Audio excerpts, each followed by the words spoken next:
and welcome to the show. Now, thanks to Nice and Lovely, this week we are celebrating women. First up, we continue the conversation we left off with Midoni Donga last week, but this week we are talking to MDQ, the artist. Do you want to pay attention for this one?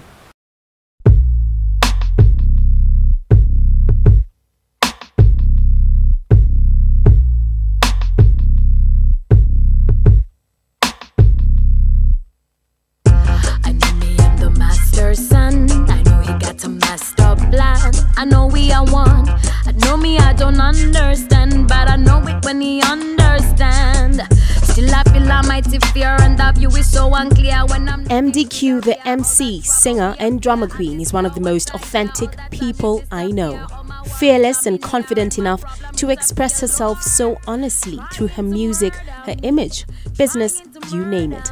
Most recently, she went for the Mamas, and here is why. The Mamas is an interesting space. And it's a great opportunity to be with all the artists that you've been trying to have conversations with all at the same time, and so that was important, in addition to also, you know, giving some support for Amani and for Sauti Sol. You're so fresh. So you went there, yes, giving support to Sauti Sol, but to meet musicians and get to converse. Yeah.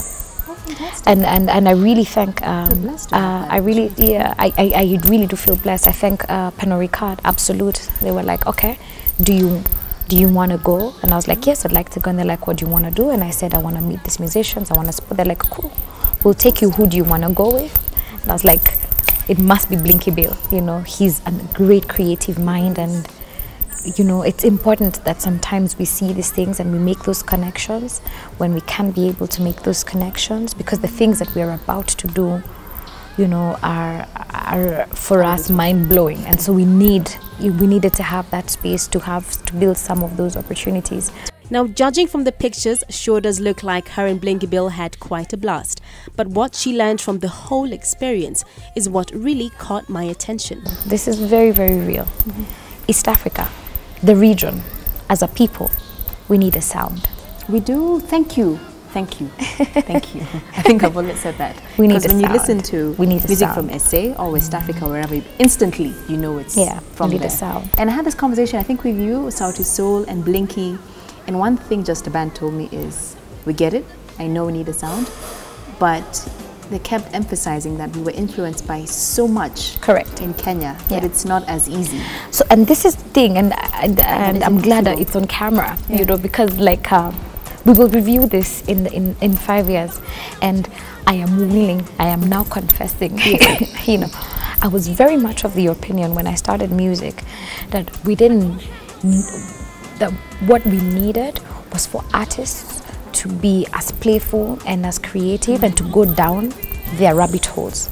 Find a path and go down your path. If your path is soul, go down it. If your path is funk, if your path is electronic, take it and go down. And that was coming from the frustration of how I felt frustrated with the fact that there was such a basic, generic sound. Okay? And what's changed now? So what has since changed is that I have had in my head the understanding that something that is basic could also be extremely musical and very connected to our people, but very open. So I'll give an example. House, right? House is house. House. But is it? Right? So think, South African house. Yeah, so I'm thinking, like, let's even just go with South African house for a minute. Let's stay with the idea of South African house. There's a basic idea that constitutes South African house music. It's a basic idea that you hear in all the songs, right? But every song sounds different from the other. Her point therein is finding a sound that can be replicated by different artists but still sound uniquely different, yet giving us a sound unique to Kenya. So everybody is interpreting this one fundamental idea, so it sounds like many different versions of the same thing. Good point. Right. So what's our sound then? So I still think Benga could be it. Yeah. But what is it? So, and I think this is the big social experiment. This is my big refocus. This is my big return to music. To say that 5 years ago, the big challenge was, can we convince people to listen to us, Kenyan music, even if they didn't know us? We can. They're listening to us. We're doing extremely well. All the artists that we started with together, Sauti Sol, Fena, Della, Temi, Aaron, everybody doing their own unique thing has taken off. Okay. Awesome. Tick. Next. So for me now, the next challenge is, how do we consolidate all of our wonderful, incredible artistry around a sound? There could be elements from Benga. I completely agree. Yeah. I don't know that in and of itself it's the answer, but I know that some answers will come from Benga. Okay. Some answers will come from our ethnic music, Django music, Luya music, Tarab, from the music of the Acholi people. This is the other big shift in my head. It can't be Kenya. It can't be Kenya. Okay. It's got to be bigger than Kenya. It's got to be East Africa. You need numbers. So we need to all sound the same as East Africa? We need Africa. numbers. There has got to be a sound that makes Diamond fit, that makes Chameleon fit, that makes Keko fit, that makes Modoni fit, that makes Juakali fit. I see her point in the power of numbers, but still need a bit more convincing, because, for instance, why would already established regions want to merge with us? I don't see it, but it is indeed worth a try. I think that what's happening now is it's a critical mass. Every other artist that I'm talking to across the board agrees. Gospel ones, the ones from like Kericho, from Kisii, everybody's like, yo. They're in agreement? Everybody's in agreement. We're tired. I am personally tired, and I can say clearly for the record, I'm really tired. I'm tired of feeling a stranger on our radio. Before, our fight was to get onto radio and take the music from the West and reduce the balance and make it more balanced. Less America, more Kenya. True. Now it's like, can we please have less Nigeria and less South Africa? This makes me sick. There was that argument, well, like in Nigeria, they have to play 70% of their music, right? Yeah. But let's say they do make that rule here, right? For us, one, we must increase the rotation, quality and quantity. Yeah. Both ways. Yeah. But so is that the push right now? I think that I think that we failed as an industry. Sakatra Johnson, yes, when they were doing the media bill, he put in an amendment that would actually enforce a 60%. Yeah, I remember that. Whatever play. happened? And then the media association, media owners, when they were negotiating with the government, took that out. Oh. So the media owners are the ones who punked us, and we know this, right? So thank God for technology. All right. There is YouTube. God. Thank God for technology. Every day, new ways of circumnavigating the system are happening. And those are the best kind of revolutions, the kind that come completely from under. And I think that the first revolution that's going to need to happen is that we're going to need to create this sound. We're going to need to be on the streets. We're going to need to get the pulse. There's got to be a version. It's got to sound like a thing, right? And then it will be undeniable. The people's momentum will cause the institutions to react. And then also, if the institutions don't react, this technology options. And I think that for me is where my focus is. And there she goes again, hitting the nail on the head. There is YouTube where you find videos like this.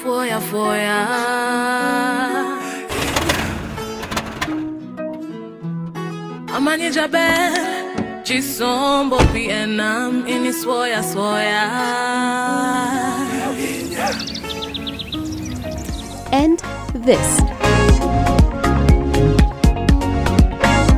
which you wouldn't ordinarily hear getting airplay on radio and TV, but not to worry, we at Kiss TV are definitely playing a part in changing that.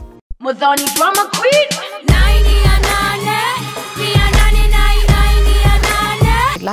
Last year we recorded 2013 I recorded a hip-hop album, and then I sampled it. Let's talk about the MDQ and how you even released it to us. Why did you choose that route? Is it because albums are not selling as they should in Kenya, and why in that way? Yeah. Again, Grace, I'm really about ideas. Okay. I'm an ideas girl, you know. Okay. I'm an ideas girl. You had a dream and like, let's do it. And for me the idea was like, okay, I wanted to do a hip-hop record. but the market doesn't know me as a hip-hop artist, but they've seen they've seen me do 2 rap songs. So in the first place, it's like, can I help you understand that I can also rap? If I give you 10 rap songs to listen to at the same time, it's unlikely that you will listen. But if I give you 1 song a week, it is likely that within 7 days, somewhere, somehow, you're going to give it a chance. And that is why MDQ, together with a local media house, worked out a plan to hype a single each and every week for fans to download instead of dropping a whole album, so that listeners could get the chance to sample each and every track. Second thing for us was to figure out distribution. Can you ask me as an artist for a song directly? Can we cut out a middleman? Can we teach you a process called ask and receive? That's pretty cool. Because you want the music, I have the music. If you text me, can I text you back a song? And can it cost you all of 10 shillings? That was another thing that we were trying to discover. Did it work? Yes and no. The no's were technical. Oh, okay. The response was? The yes was people were actually interested. But then it's also understanding which people are interested. Who is the phone generation?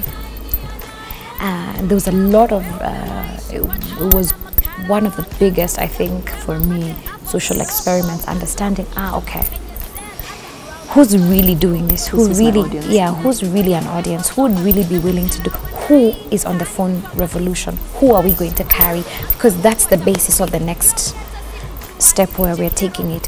Who is doing this on the phone? Yes, indeed, music unlike before is now available to you online. Most notable is buying albums off iTunes, and more locally, Wabe is where you can find most local content. The music tech startup was launched by producer Tim Rimbui to fight music piracy. It's an online audio market that will not only ensure the complete originality and audio content, but it also offers great royalty rights to the musicians and singers, unlike the other music firms which claim more than 80% of the royalty of any music track published under their name. Beneficiaries from Wabe are most notably Miss Karoon, who put Wabe in the limelight and was awarded a check of 22,000 Kenya shillings, showing that indeed it is a working method.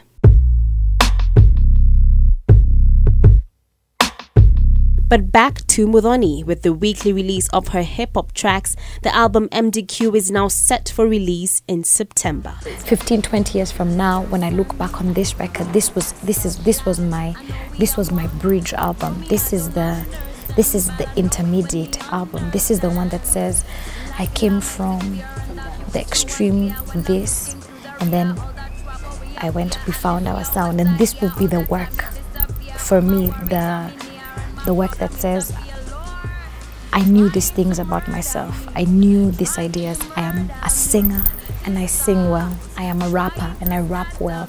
I play the drums and I drum well. And I'm going to take all these constituent ideas and all the love and all my hopes and aspirations and channel them into making a new sound. To sum up the Boss Lady's mantra, I leave you with these words. Do what comes easiest to you. Be bold and be brave. And lastly, get started. Meditate on these words, live by them, and see your dreams come into full reality. Put a coal that burn. I know it put a coal that burn on my tongue. I know I want to teach the word. I know I want to heal the world. But when I look at what I break, all the sorrow that I make, all the mess and the mistake, all the people I forsake, I was sleep when I... Well, that was MDQ. Now, doesn't she make you feel like you can conquer the world? And indeed, with those tips, I think you can give it a shot. Time to take a break. We'll be back in a few minutes. That's me, this starts trying to